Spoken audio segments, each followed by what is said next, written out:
4 ದಶಕಗಳಿಂದ ನ್ಯಾಯಕ್ಕಾಗಿ ಹೋರಾಟ ನಡೆಸುತ್ತಿರುವ ಕಾರಂಜ ಜಲಾಶಯ ಮುಳುಗಡೆ ಸಂತ್ರಸ್ತರಿಗೆ ಮಾನವೀಯ ಹಾಗೂ ವೈಜ್ಞಾನಿಕ ಮಾನದಂಡದಲ್ಲಿ ಶಾಶ್ವತ ಪರಿಹಾರ ಕಲ್ಪಿಸುವ ಕುರಿತು ಮುಂಬರುವ ವಿಧಾನಮಂಡಲ ಅಧಿವೇಶನದಲ್ಲಿ ಈ ವಿಷಯ ಪ್ರಸ್ತಾಪಿಸಬೇಕು ಅಂತ ಕಾರಂಜ ಮುಳುಗಡೆ ಸಂತ್ರಸ್ತರ ಹಿತರಕ್ಷಣಾ ಸಮಿತಿ ಮತ್ತು ಬೀದರ್ ಸಮಗ್ರ ಅಭಿವೃದ್ಧಿ ಜಂಟಿ ಕ್ರಿಯಾ ಸಮಿತಿ ಹುಮನಾಬಾದ್ ಶಾಸಕ ಡಾಕ್ಟರ್ ಸಿದ್ದು ಪಾಟೀಲ್ ಅವರಿಗೆ ಮನವಿಯನ್ನ ಮಾಡಿದ್ದಾರೆ.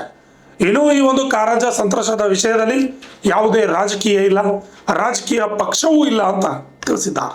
ಹುಮನಾಬಾದ್ ಶಾಸಕ ಡಾಕ್ಟರ್ ಸಿದ್ದು ಪಾಟೀಲ್ ಅವರ ಗೃಹ ಕಚೇರಿಗೆ ಭೇಟಿ ಕೊಟ್ಟ ರೈತರು ಮುಂದಿನ ವಿಧಾನಮಂಡಲ ಅಧಿವೇಶನದಲ್ಲಿ ಕಾರಂಜ ಜಲಾಶಯ ಮುಳುಗಡೆ ಸಂತ್ರಸ್ತರಿಗೆ ಮಾನವೀಯ ಹಾಗೂ ವೈಜ್ಞಾನಿಕ ಮಾನದಂಡದಲ್ಲಿ ಶಾಶ್ವತ ಪರಿಹಾರ ಕಲ್ಪಿಸುವ ಕುರಿತು ಅಧಿವೇಶನದಲ್ಲಿ ಚರ್ಚಿಸಬೇಕು.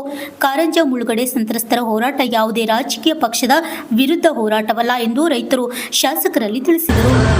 ನಾನು ಕೂಡ ಶಾಸಕನಾಗಿ ಅನುಕೂಲ ಆಗಿದೆ ಅಣೆಕಟ್ಟಲಿಂದ ಭೂಮಿ ಕಳ್ಕೊಂಡು ಯಾಕೆ ಮಾಡ್ತಾ ಇದ್ರು ಬಿಡದಿಗೆ 2.5 ಕೋಟಿಯಿಂದ ಕೊಡ್ತಾರೆ ಅಂದ್ರೆ ನಮ್ದು ಕಲ್ಯಾಣ ಕರ್ನಾಟಕ ಯಾಕೆ ಅನ್ಯಾಯ ಆಗ್ತದೆ ಇದಕ್ಕೆ ಇದಕ್ಕೆ ಅನುಕೂಲ ಆಗಿದೆ ಅಣೆಕಟ್ಟಲಿಂದ ಭೂಮಿ ಕಳ್ಕೊಂಡು ಯಾಕೆ ಮಾಡ್ತಾ ಇದ್ರು ಬಿಡದಿಗೆ 2.5 ಕೋಟಿಯಿಂದ ಕೊಡ್ತಾರೆ ಅಂದ್ರೆ ನಮ್ದು ಕಲ್ಯಾಣ ಕರ್ನಾಟಕ ಯಾಕೆ ಅನ್ಯಾಯ ಆಗ್ತದೆ ಇದಕ್ಕೆ ವಿದ್ಯಾಸಾಗರ್, RJ32 ಕನ್ನಡ ನ್ಯೂಸ್, ಹುಮನಾಬಾದ್.